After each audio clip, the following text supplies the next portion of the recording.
कहा जाता है कि इस मंदिर का निर्माण विजयनगर साम्राज्य के महान शासक कृष्णदेव राय ने करवाया था, पर यह सच नहीं है।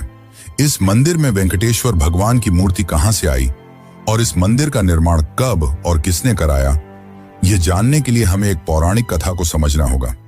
इस कथा के अंत तक आपको मंदिर के रहस्यों की आधी सच्चाई खुद ब खुद समझ आ जाएगी। तो इस कथा को अंत तक जरूर देखें, क्योंकि यह आपको एक रहस्यमयी दुनिया की ओर ले जाने वाली है। पौराणिक कथाओं के अनुसार प्रलय के उस भयावह दौर की बात है जब समस्त पृथ्वी जलमग्न हो गई थी। पौराणिक ग्रंथों में वर्णित है कि पवन देव ने अपने उग्र रूप में इतनी प्रचंड गति से उड़ान भरी कि आकाश के बादल फट पड़े और ऐसा वर्षा का प्रकोप शुरू हुआ जिसने धरती को पूरी तरह जल में डुबो दिया। ऐसे में समस्त सृष्टि को संकट से उबारने के लिए भगवान विष्णु ने आदि वराह का अवतार धारण किया।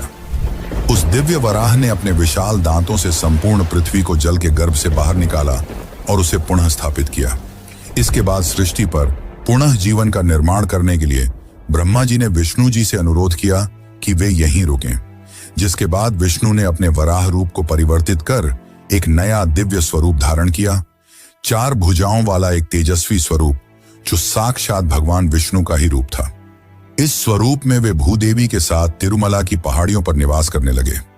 यहां उन्होंने मानव जाति को ध्यान योग और कर्म योग का ज्ञान देना शुरू किया। समय बीतता गया और कलयुग का आगमन हुआ। तब विष्णु इस लोक को छोड़ अपने बैकुंठ धाम वापस लौट गए, जिससे ब्रह्मा जी काफी चिंतित हो गए और उन्होंने नारद से अनुरोध किया कि वे श्री हरि विष्णु को वापस पृथ्वी पर लाएं। इसके बाद नारद जी गंगा किनारे पहुंचे। वहां उन्होंने देखा कि कुछ साधु गण एक गंभीर विषय पर चर्चा कर रहे थे। वे यह निर्णय नहीं कर पा रहे थे कि उनके यज्ञों का फल किस देवता को अर्पित किया जाए। तब नारद मुनि के सुझाव पर महर्षि भृगु ने त्रिदेव की परीक्षा लेने का निश्चय किया। सबसे पहले वे ब्रह्मा के पास गए, पर उस समय ब्रह्मा अपनी सृष्टि के निर्माण कार्य में व्यस्त थे, जिससे महर्षि काफी क्रोधित हुए और वहां से चले गए। जिसके पश्चात महर्षि शिव जी के पास पहुंचे। भगवान शिव ने जैसे ही महर्षि भृगु को देखा, वे प्रसन्न होकर उनका आलिंगन करने के लिए आगे बढ़े, किंतु भृगु ने उनके आलिंगन को स्वीकार करने से इनकार कर दिया और कहा, हे महादेव, आपने सदैव ही धर्म और वेदों की मर्यादाओं का उल्लंघन किया है।